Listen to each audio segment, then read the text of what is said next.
Mintic presenta Mi novela favorita. Mi novela favorita, la esencia de las más grandes obras literarias de la humanidad, seleccionadas y presentadas por Mario Vargas Llosa. Les habla Mario Vargas Llosa.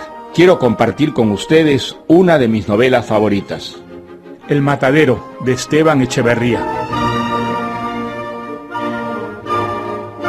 Esteban Echeverría, nacido en 1805 en Argentina, fue el introductor del romanticismo y de las ideas liberales en su país y en América Latina. Hasta los 20 años llevó una vida bohemia en Buenos Aires. Su viaje a Europa fue crucial. Estuvo 4 años en París y en los libros de Víctor Hugo, Lamartine, Alejandro Dumas, Vigny y otros se impregnó de la nueva sensibilidad que hacía de la historia nacional una materia prima para la literatura y exhortaba al poeta y al artista a luchar combatiendo las injusticias y la tiranía. Cuando regresa a Buenos Aires en 1830, lidera un grupo de jóvenes escritores e intelectuales que luchaban contra la dictadura de Juan Manuel de Rosas, apoyada por la Iglesia y por los sectores más primitivos de la sociedad argentina. Su texto más famoso, El matadero, escrito en 1838, solo se publicaría póstumamente en 1874. Nunca antes se había escrito en América Latina una historia tan cruda y que mostrara con tanta fuerza el salvajismo que los caudillos y su poder ilimitado podían infligir a las sociedades. El matadero, en cada una de sus líneas, destila indignación moral contra la barbarie que trae la desaparición de la legalidad y de la libertad. La historia comienza en un Buenos Aires empapado por la lluvia durante la Cuaresma. Desde los púlpitos, curas fanáticos acusan a los unitarios, enemigos de Rosas, de haber desatado la ira de Dios que tiene a la ciudad bajo las aguas y desabastecida de carne. El dictador ordena traer 50 novillos para combatir la hambruna. Asistimos a un espectáculo dantesco en el matadero, donde carniceros y matarifes van desollando, desmembrando y repartiendo trozos de carne, entrañas y órganos a unas masas arremolinadas en torno del local. Un clima de animalidad impregna la atmósfera hasta que ocurre un accidente trágico en el que un niño es decapitado. Pero la muchedumbre parece más interesada en un toro que se ha fugado que en la muerte más parecida a un sacrificio que a un accidente de ese niño. La aparición de un joven unionista, símbolo de la civilización, provoca la furia de esa masa incivil. Uno de los matarifes, Matasiete, tumba del caballo al recién venido y con otros carniceros lo arrastran al interior del matadero donde comienza su martirio. En el matadero, las ideas están encarnadas en una historia y en personajes vivos, gracias a la fuerza sugestiva de la prosa y a la imparcialidad con que el narrador desvela este espectáculo, dejando que los hechos hablen por sí mismos y sugestionen al lector. Y ahora escuchemos El matadero, de Esteban Echeverría. Esto que les vamos a contar, para que ojalá nunca más vuelva a suceder, pasó por los años de Cristo del 1830 y tantos, es decir, hace muchos años. Nosotros hemos visto lo que vamos a contar. Lo hemos visto con nuestros propios ojos. No todo. La mayor parte. Ay, ¿qué importa? Esto pasó en ese tiempo en que los federales buscaban organizar a la Argentina a la manera de los Estados Unidos, es decir, como una federación de estados. Sus principales enemigos políticos eran los unitarios. Ellos querían una sola nación. El odio de los federales contra los unitarios era tremendo. Tremenda guerra. Sí. Para mí era difícil entenderla en aquella época. Era muy chico. Yo un poco más chica, pero igual. Ese día yo estaba en el matadero de pura casualidad. Me había llevado a mi padre, que era comprador. No era carnicero, era comprador de carne, nada más. Yo estaba allí porque mi padre, que en paz descanse, sí era carnicero, pero del montón, sin partido. Él no era federal, más bien un unitario secreto, por así decirlo. Él no participó para nada de todo esto, solo miró, y yo miré con él. Estos hechos quedaron, por supuesto, totalmente impunes. Igual que todos los demás crímenes de los federales de ese tiempo. Y de todos los tiempos y de todos los criminales, unitarios y federales. Ya, no te amargues, mujer. Y vamos al cuento. Está bien. Pero que quede claro que... Que tu padre no tuvo nada que ver, ya lo sabemos. De acuerdo. ¿Más tranquila? Sí, está bien. Dale, cuenta. Cuenta lo que fue ese horror, para que aprendan lo que fue ¡Basta! La dictadura. La dictadura de ese falso salvador de la provincia, de ese gobernador de pacotilla, de ese... Rosas. Bueno, ya, lo dije. Ahora sigue, cuenta. Gracias. Bien. En ese tiempo estábamos en Cuaresma, época en que, por supuesto, siempre escasea la carne en Buenos Aires. La Iglesia ordena abstinencia a los fieles porque la carne es pecaminosa, pues. ¿Y acaso no dice el proverbio que la carne busca la carne? En fin, los carniceros, y aquí comienza el cuento, eran muy buenos federales. Y por lo mismo buenos católicos, por supuesto. Y por eso en días de Cuaresma solo traían al matadero los novillos necesarios para el sustento de los niños y de los enfermos. En medio de esa época sin carne y durante esta guerra entre federales y unitarios, hubo una lluvia muy fuerte. Los caminos se anegaron. Los pantanos se pusieron como para nadarlos, y las calles de entrada y salida a la ciudad rebosaban en barro. ¡Ay, si fue de no creerse! El río de la Plata creció muchísimo y empujó esas aguas que venían buscando su cauce y las hizo correr hinchadas por sobre los campos, los terraplines, las arboledas, los caseríos. El río hizo extenderse las aguas, formando una especie de lago inmenso por todas las tierras bajas. Eso parecía un nuevo diluvio. Y por eso mismo los beatos y beatas gimoteaban haciendo novenas. Tan tontos ellos. Y los predicadores atronaban los templos y hacían crujir el púlpito a puñetazos. Es el día del juicio, hermanos. Ha llegado el fin del mundo. La cólera divina se derrama con esta inundación. ¡Ay de vosotros, pecadores! ¡Ay de vosotros, unitarios, impíos, que os mofáis de la Iglesia y de los santos! ¿Y no escucháis con veneración la palabra de nosotros, los sacerdotes, ungidos por el Señor? Llegará la hora tremenda del crujir de dientes y de las frenéticas plegarias.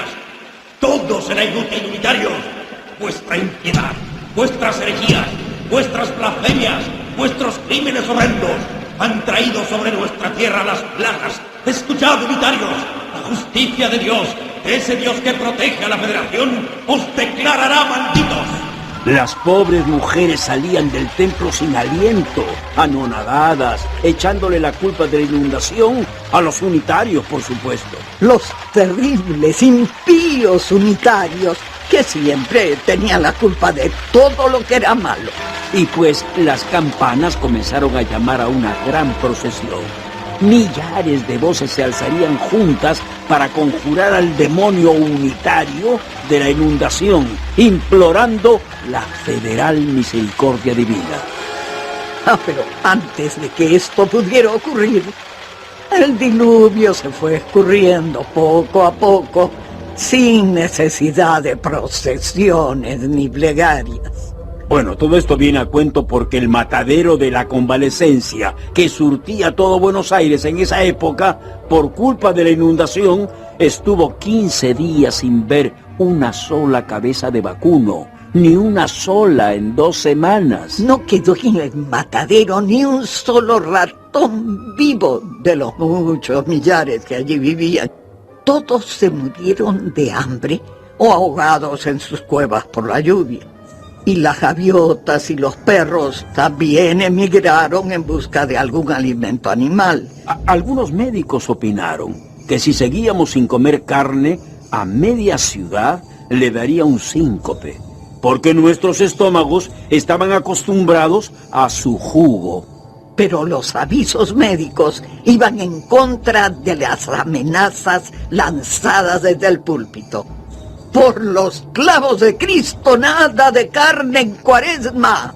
Comenzó entonces una especie de guerra intestina entre los propios federales. Los federales más carnívoros que piadosos contra los federales más piadosos que carnívoros. El gobierno se alarmó y el gobernador de Buenos Aires, el federal principal y por tanto el abstinente mayor, tomó medidas urgentes. Promulgó un decreto para que a todo trance se trajese ganado a los corrales y logró... ¡Qué cosa maravillosa! Logró convencer a todo el mundo de que era un acto de piedad romper la abstinencia, porque así se alcanzaba un bien mayor. La unidad religiosa y civil entre todos los federales. Y entonces, al 16º día de la escasez, y en virtud de ese decreto, entró a nado al matadero una tropilla de 50 novillos gordos. 50 novillos. Era poca cosa para una población que tenía costumbre de consumir a diario unos 300 novillos o más. Y para colmo, por lo menos un tercio de estos novillos estaban destinados a quienes tenían permiso eclesiástico para alimentarse con carne. O sea, solo algunos estómagos privilegiados podían ser carnívoros, mientras que otros estómagos seguían en cuaresmal abstinencia. Y la iglesia se encargaba de decidir quién tenía qué tipo de estómago. Pero de lo que realmente se trataba era de convertir al hombre en una máquina sin voluntad propia. Una máquina sometida a la voluntad de la iglesia y del gobierno. ¿Por qué no prohibir entonces respirar aire libre, pasearse por un parque y hasta conversar con una amiga sin haberle pedido permiso a la autoridad competente? No te apasiones, vieja. Volvamos al cuento. Cuando corrió la noticia de la disposición superior, los corrales se llenaron de muchos carniceros, cuchilleros y pendencieros y curiosos. Todos ellos.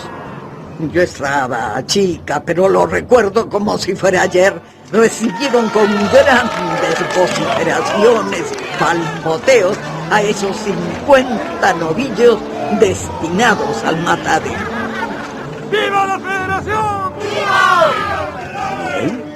La Federación estaba en todas partes, hasta entre las inmundicias del matadero, y no podía haber fiesta ni celebración sin que se mencionara al gobernador de Buenos Aires y a su santísima esposa, Doña Encarnación. Eran 50 novillos y había que escoger y matar al mejor para llevárselo todo entero a su excelencia. Es que el tipo era muy amigo del buen asado. Una comisión marchó a ofrecérselo en nombre de los fieles carniceros federales del matadero. Señor gobernador, le agradecemos por habernos devuelto la carne a nuestro matadero. Usted sabe, nosotros en el matadero somos todos federales, su señoría.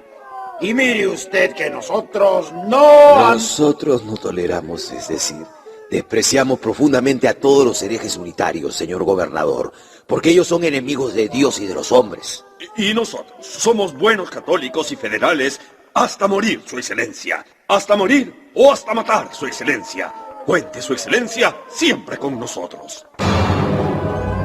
El restaurador contestó a la arenga aludiendo al mismo tema y por fin concluyó la ceremonia con las correspondientes vivas y vociferaciones de los espectadores.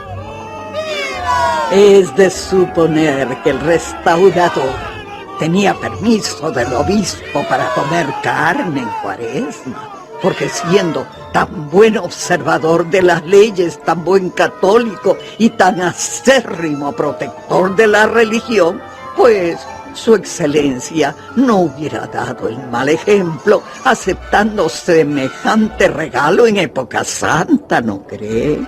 En fin, comenzó la matanza de novillos. Y en apenas un cuarto de hora, 49 novillos ya estaban tendidos sobre sus cueros en la playa del matadero. Toditos en carne viva.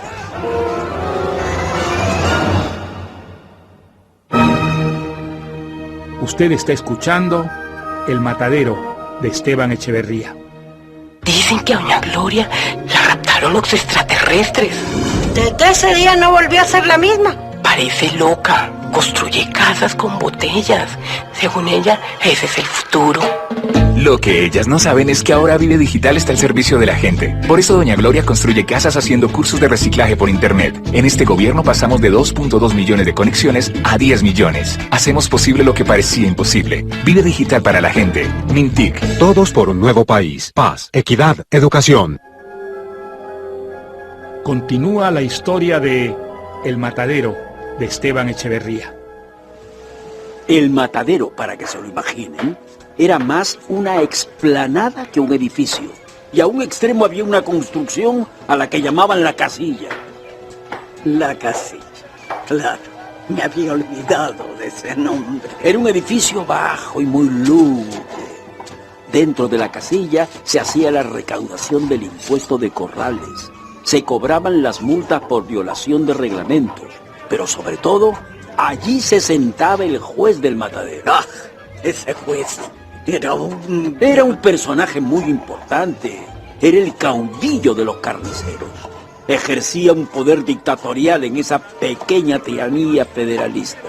Federalistas que mataban varios cientos de reses 7 días por semana. El poder que tenía este hombre se lo había otorgado el máximo federalista restaurador. Nada menos, señoras y señores. Calculen ustedes entonces qué clase de hombre hace falta para desempeñar semejante cargo.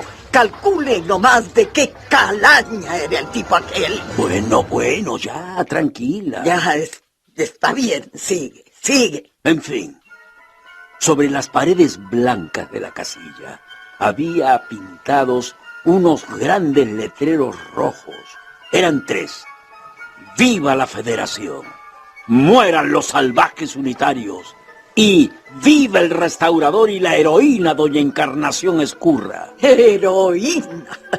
¿Qué tendría de santa ni de heroína esa mujer? Su único mérito había sido ser la esposa del restaurador. Y bueno, haberse muerto. Estaba muerta, pero la veneraban como si estuviese viva. Igual que cuando viva la habían venerado como si ya estuviese muerta. Bueno.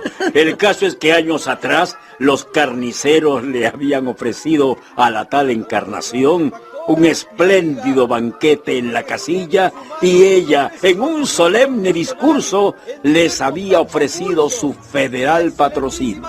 Y los carniceros, cómo no, la proclamaron entusiasmados patrona del matadero, estampando su nombre en las paredes de la casilla. Pero en fin, vuelve al cuento. Ya. Cuando recién habían matado a los novillos, la explanada del matadero mostraba una imagen tan grotesca como animada. 49 reses, todas en carne viva, estaban tendidas sobre sus propios cueros. Alrededor, encima, por todos lados de cada res, cerca de 200 gentes iban y venían de un lado para el otro, pisando el lodo formado por la sangre de las bestias.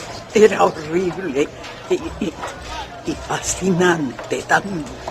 Había muchas personas, todas distintas pieles, distintas trazas y también razas. Pero todos compartían 2 cosas.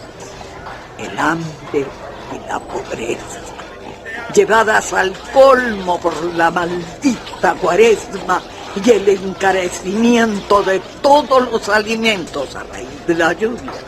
Dentro de cada remolino de cuerpos sudorosos y hambrientos, el más notorio era el del carnicero, que llevaba siempre su gran cuchillo en la mano. Siempre en la mano derecha, y llevaba el pecho descubierto y el pelo casi siempre largo y revuelto. Y tenía la camisa, que alguna vez fue blanca, abierta, y el pecho lleno de pelos y de rastros de sangre. El carnicero siempre tenía la cara embadurnada en sangre. Alrededor caracoleaba su comparsa de negras y mulatas cuchilleras, mujeres que recogían las vísceras mientras él las iba sacando de los cuerpos de los novillos. Las recogían para comerlas. Esas mujeres eran feas, como las brujas de los cuentos, y entremezclados con ellas ese día yo vi a unos enormes mastines que olfateaban y se daban de tarajones igual que las brujas, peleándose por la misma presa, las vísceras de los novillos. ¡Con la carne, deja, perro!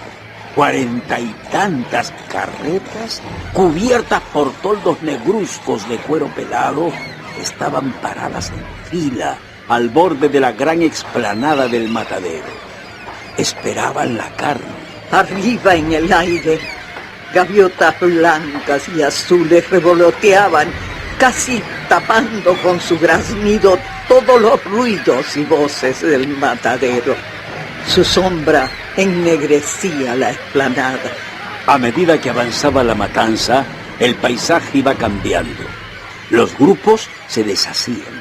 La gente partía corriendo de aquí para allá, como si hubiese caído alguna bala perdida o hubiera asomado la quijada a algún mastín.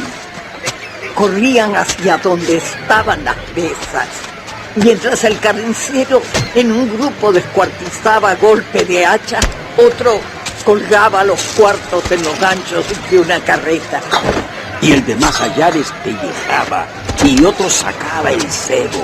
Y la chusma ojeaba y esperaba cada presa, porque algo siempre sobraba. Todos los toretes tienen tripas, hígados, riñones que alguna gente se quiere comer. De cuando en cuando aparecía una mugrienta mano con un cuchillo ladrón que se adelantaba para birlarle una tajada al cebo o hasta a los cuartos de la res. ¡Oigan! ¡Esa tía se está metiendo el cebo entre las tetas! Yo no llevo nada. Pero ese hombre de allí, ese hombre de allí se está escondiendo la carne en los calzoncillos. ¡Se te enfría! ¿Qué le estoy haciendo, señor? No sea malito. Yo solo quiero tripitas para darle de comer a mis hijitos. ¡Tú no te llevas nada, ladrona! ¡Que antes de darle nada yo te mato, ¿me entiendes? Y cayeron sobre la cabeza de esa bruja negra grandes cuajos de sangre y tremendas pelotas de barro. Entretanto, dos negros arrastraban las entrañas de otro animal. Un par de pasos más allá, una mulata caminaba con un bulto de tripas bajo las faldas y se resbaló en un charco de sangre y cayó a plomo dentro del barro. Pero cayó escondiendo con su cuerpo las entrañas que estaba robando. Más lejos se veían acurrucadas en hilera más de 100 negras, arrancando uno a uno los cebitos que el cuchillo del carnicero había dejado en la tripa. Y otras vaciaban las vejigas mojadas de los novillos y las inflaban con aire de sus pulmones para luego dejarlas secar. Y entonces les servían de empaque para el resto de vísceras que iban recogiendo. Varios muchachos, a pie y a caballo, se daban de vejigazos o se tiraban bolas de carne. Y pese a que estábamos casi en Semana Santa, Se escuchaban por todos lados palabras inmundas gritadas a todo pulmón por esa chusma sanguinolenta. No voy a repetir lo que escuché ese día. Aquí no. Era un ambiente sórdido. Esa era una escena, pues, para ser vista, no para ser contada. Pero hace falta contarla. Sí, señor. Porque tienen que saber cómo así a veces, en ciertas situaciones en las que la miseria acaba con la dignidad, los hombres, ciertos hombres, no hacen diferencia entre una res y un ser humano. Salvo que una persona muerta no vale nada y un novillo muerto es un tesoro por el que se puede hasta matar a una persona. Matar y morir matando era la vida en el matadero, ¿cómo no? Lo que pasó ese día fue que había quedado un vacuno en los corrales. No eran 50 novillos, eran 50 novillos y un toro con todas las de la ley, un toro de ojos fieros, y todos lo habían estado mirando desde temprano. Cuando le llegó su hora, como final de la gran matanza, 2 enlazadores de a caballo entraron al corral. Hervía la chusma de a pie rodeando este corral. Los enlazadores llevaban el brazo de la soga desnudo, la cabeza cubierta con un pañuelo colorado, el color de los federales, y llevaban un chaleco colorado también. El tremendo animal fue prendido por un lazo, prendido por las astas, y bramaba, echando espuma, furioso, y se plantó en ese barro de sangre. Y no había demonio que lo hiciera moverse de ese pegajoso barro rojizo a donde se había clavado. Era imposible enlazarlo por las patas para hacerlo caer. Los muchachos y los niños prendidos de las barreras del corral lo llamaban en vano con mantas y pañuelos. Querían que se moviera para poder enlazarlo de las patas y tumbarlo. Y era de oír, pero también era un espanto.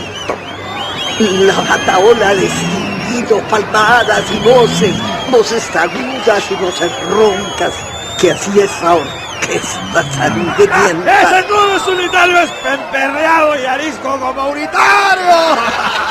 Al oír esta mágica palabra, todos gritaron juntos. ¡Fuera los salvajes, fuera! A ver, ¿quién lo tumba? ¡Para quien lo tumbe van las criadillas! Sí, para quien tenga las criadillas, son las criadillas. ¿Te atreves, Matasiete? Las criadillas y el matambre para Matasiete. Si tumba el toro, ¡viva Matasiete! ¡Viva Matasiete!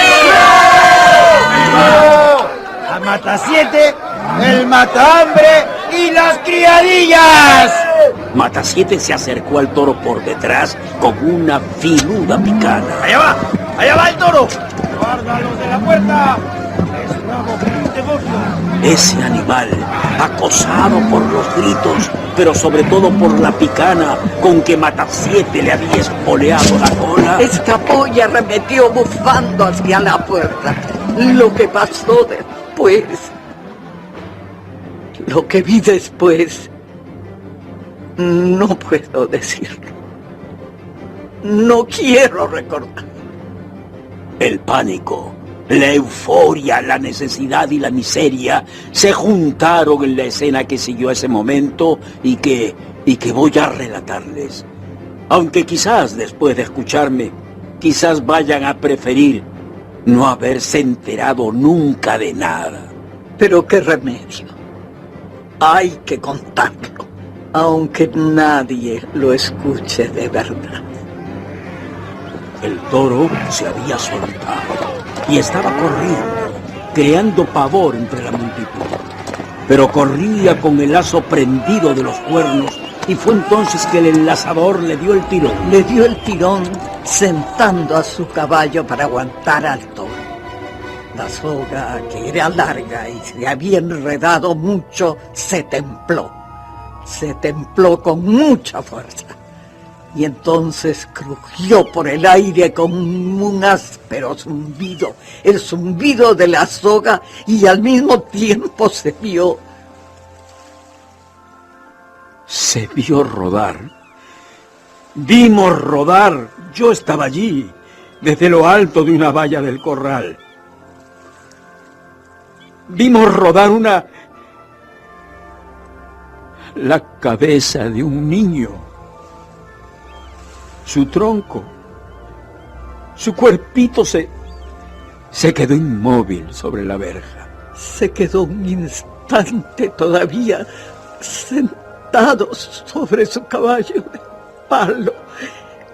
Esa verja. La verja en la que se había montado para mirar la captura del toro. Sabrá Dios cómo la soga se había enredado en su cuellito.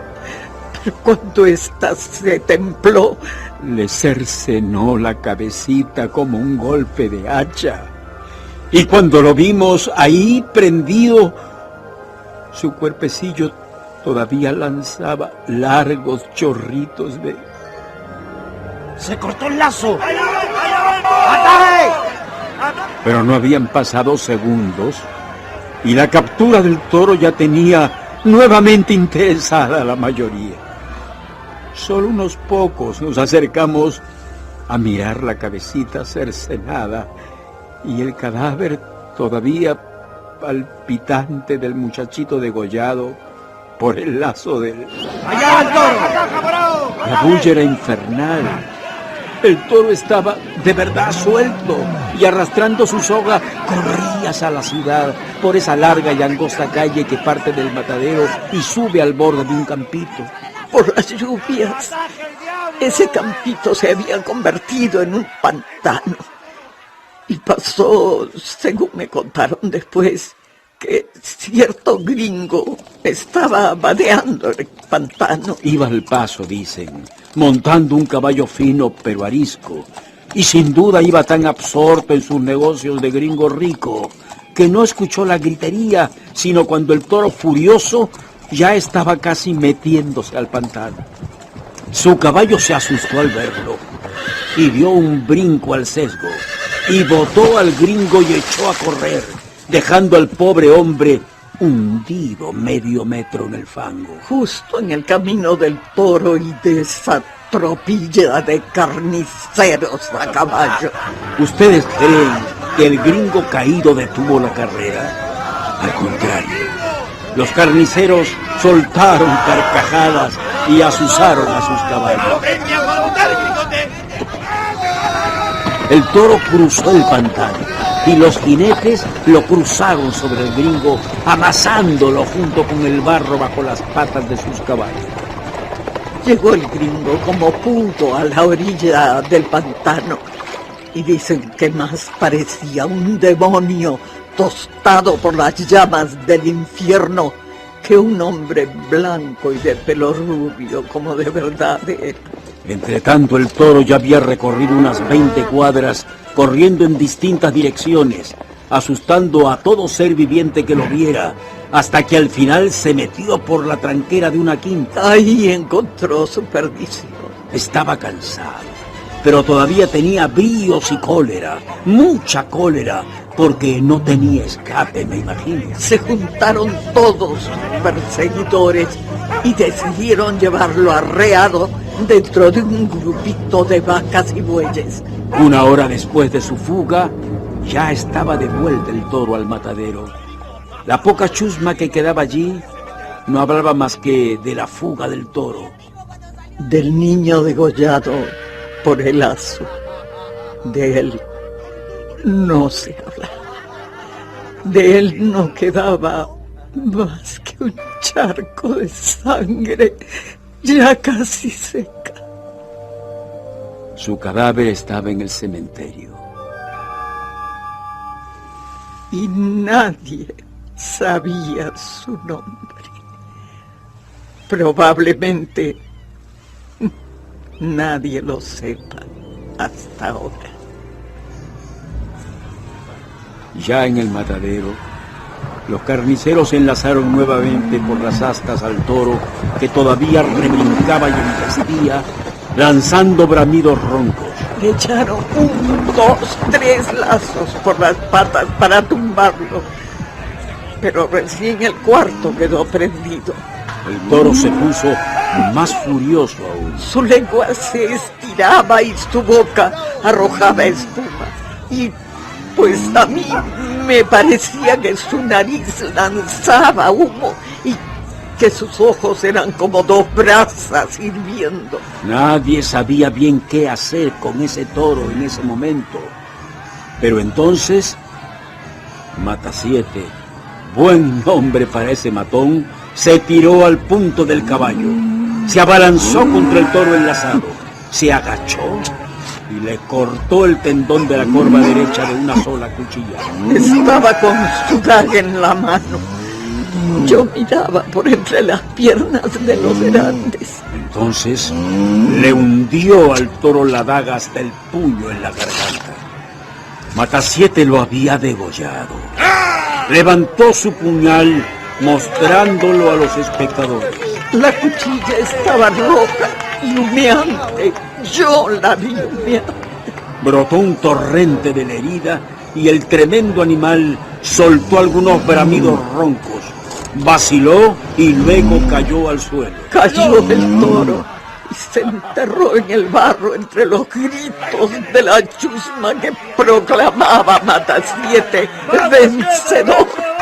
Y le concedía como premio el matambre del toro y las criadillas.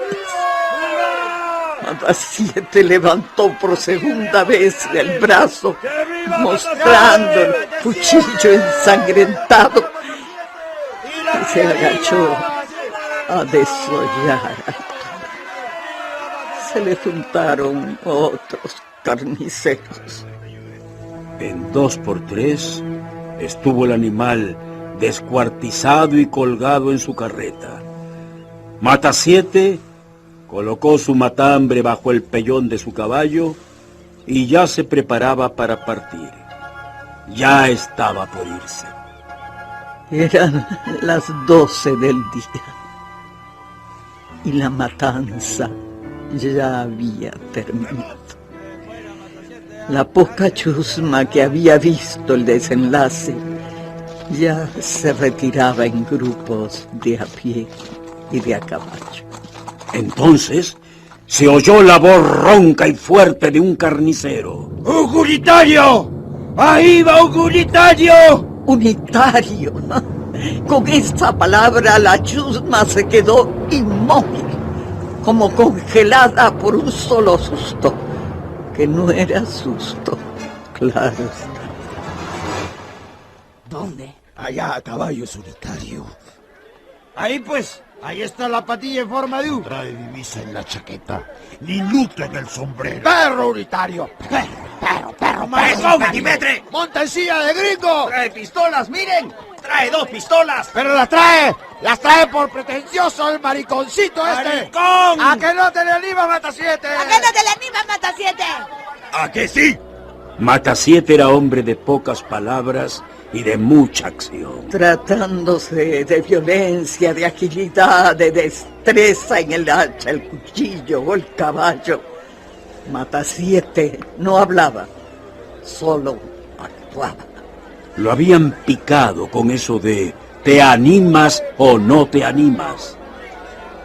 Yo vi que montaba a su caballo, le metía espuelas y se lanzaba a brida suelta al encuentro del unitario. Era un joven de unos 25 años, no tenía más. Un chico bien formado y bien apuesto. Venía al paso, tranquilo. Pasaba por el costado del matadero sin imaginarse siquiera el peligro que corría. Pero al pasar de repente nota las miradas de ese grupo de mastines del matadero. Y divisa a Matasiete, Ese carnicero que se le está viniendo encima a todo correr de su caballo. Entonces el joven echa maquinalmente la mano derecha a las pistoleras y, en ese mismo instante, el caballo de Matasiete le da una pechada al sesgo al caballo del joven. Una pechada fuerte que lo tira al suelo. El pobre chico queda tendido boca arriba y sin movimiento. Yo no lo veía moverse. Nada. ¡Ahora! ¡Alma comunitario! ¡Vamos! ¡Maldito! Esa chusma salvaje comenzó a correr hacia la víctima. Así como se arrojan los buitres sobre un cadáver comido por los tigres. El joven pudo recuperarse un poco y corrió hacia su caballo. Su caballo se había quedado quieto unos metros. Eso fue lo que yo vi. El joven quiso alcanzar sus pistolas para hacerse el desagravio y la venganza, pero Matasiete, de un solo salto, le salió al encuentro. Lo tomó del cuello y lo tiró al suelo. Sacó la daga de la cintura y se la puso a la garganta al joven. Pero qué nobleza de alma, qué bravura la de esos carniceros federales. Siempre pandillas cayendo como buitres sobre una víctima indefensa. ¡Unitario muerto! ¡Pero hay que estudiarlo! ¡Tengo ella la Matasiete! ¡Tengo ella el guarchutoro! ¡Tiene buen pescuezo para el violín!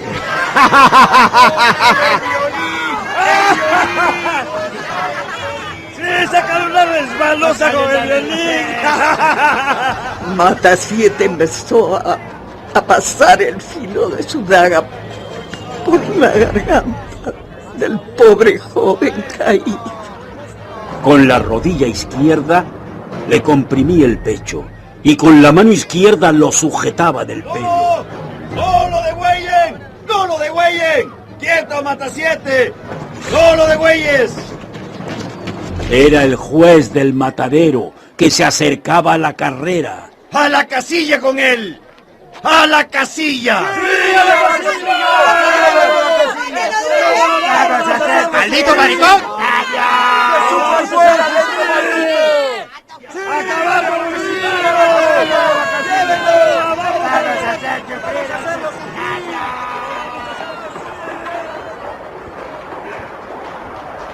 ¡Preparen las tijeras! ¿Alguien de aquí es federal de verdad? ¿Alguien pertenece a la mazorca? Entonces, ¡mueran los salvajes unitarios! ¡Viva el restaurador de la ley! ¡Viva! ¡Y viva también Matasiete! ¡Viva Matasiete! ¡Viva! Y amarraron al joven codo con codo, y entre insultos y tirones, entre gritos e injurias, arrastraron al infeliz al banco del tormento, tal como los herejes arrastraron a Cristo. Usted está escuchando El Matadero de Esteban Echeverría. Dicen que Juan Tamayo vende su ganado en portales misteriosos. Dicen que por las noches se teletransporta y sin salir de su casa compra y vende sus vacas. Lo que ellos no saben es que ahora Vive Digital está al servicio de la gente. Por eso Juan desarrolló una aplicación para hacer negocios con su ganado. En este gobierno apoyamos a 109,000 colombianos a través de la plataforma apps.co. Hacemos posible lo que parecía imposible. Vive Digital para la gente. Mintic. Todos por un nuevo país. Paz, equidad, educación. Continúa la historia de El Matadero. La sala de la casilla tenía en su centro una mesa grande y muy fornida. En esa mesa había siempre vasos de bebida y naipes, salvo cuando había que dar lugar a las ejecuciones y torturas que hacían los verdugos federales del matadero. Sí, eso hacían. Torturaban gente sin miedo a nada ni a nadie. Había también sillas y un sillón con brazos para el señor juez.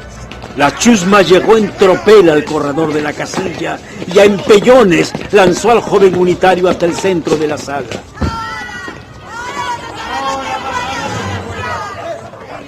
¡Las tijeras! ¡Las a sangrar como un cerdo! Y para colmo está furioso como un toro del monte. Ya lo amansará el palo. ¡Hay que trasquilarlo! ¿Dónde tiene la tijera? Si no se dejan trasquilar, le damos la vela. ¡Silencio y sentarse! ¡Silencio! Todos obedecieron, mientras el joven de pie encaraba valientemente al juez. ¡Verdugos infames! ¿Qué piensan hacer conmigo? Calma. No hace falta encolerizarse. Ya verás lo que pensamos hacer. El joven estaba fuera de sí. Me contaron que todo su cuerpo temblaba, pero no de miedo, sino de odio. Yo sí estaba ahí. Su cara estaba pálida y amoratada.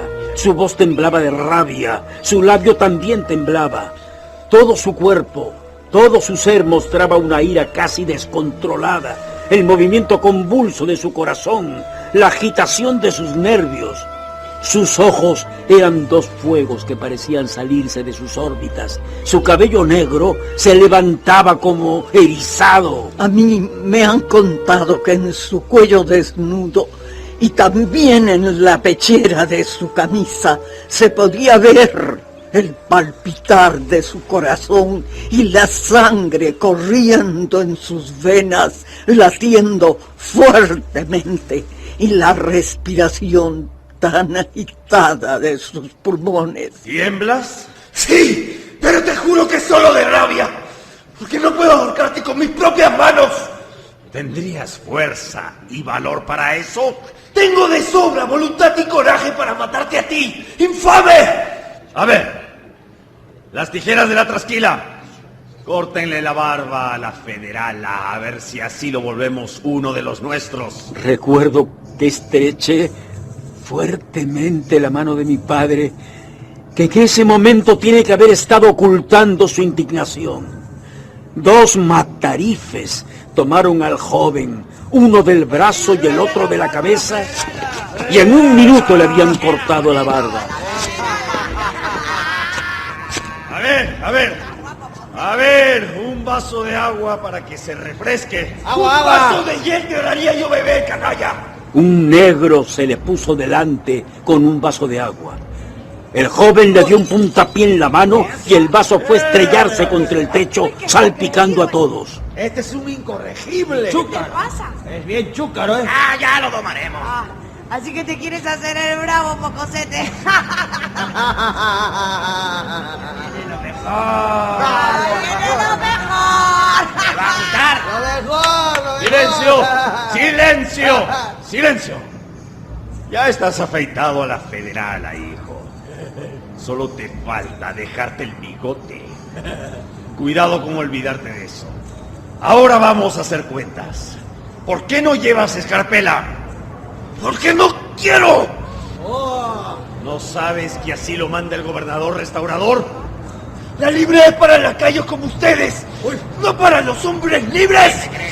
A los que son demasiado libres, pues se les hace llevar la escarapela por la fuerza. Sí, por la fuerza y con la violencia de la bestia, carniceros.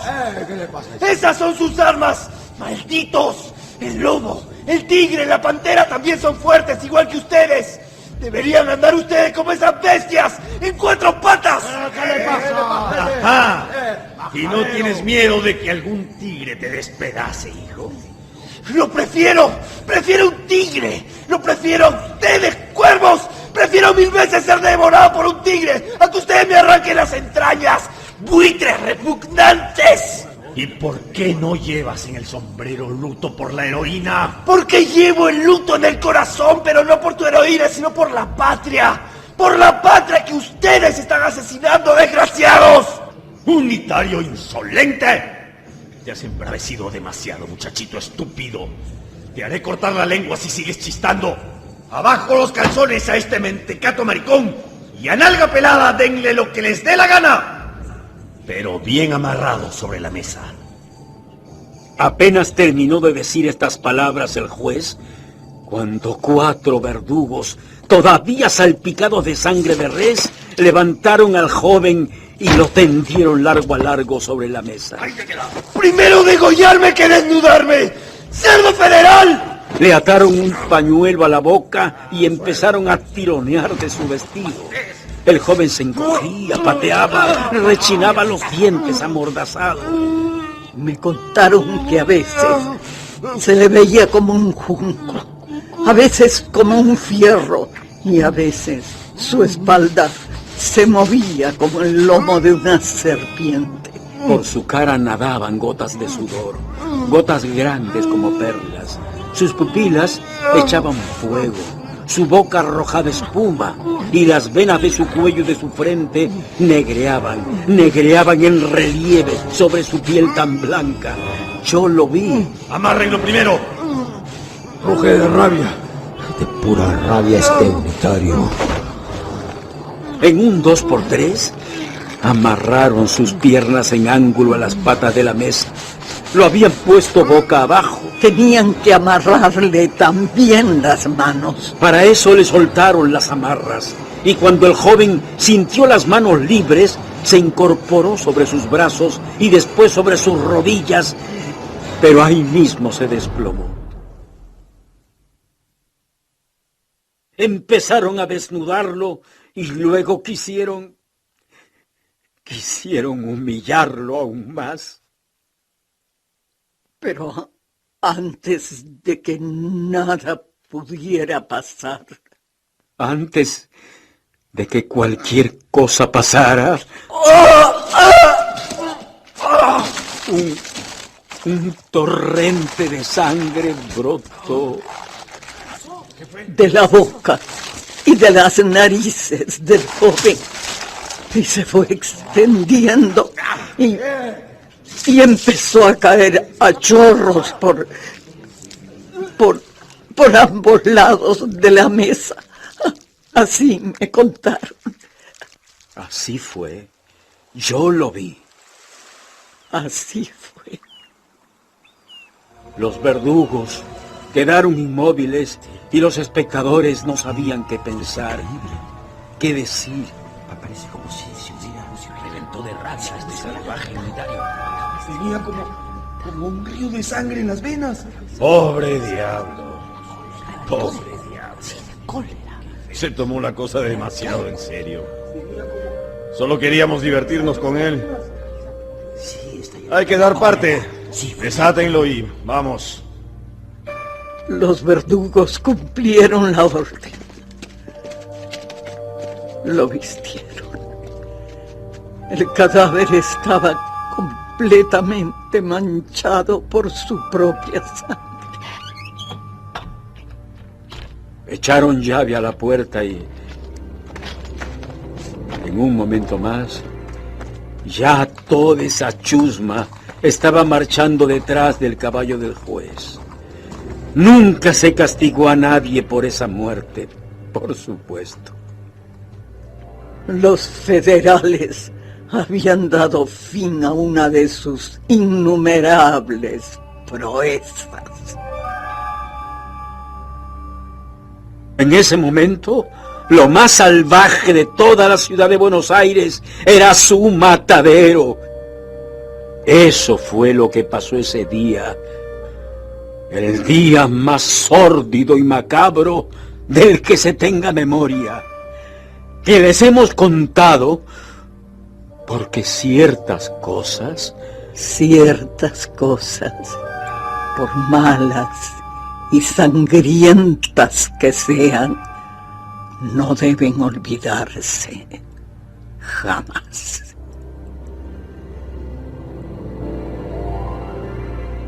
Hemos escuchado juntos El Matadero de Esteban Echeverría. Estuvo con ustedes Mario Vargas Llosa.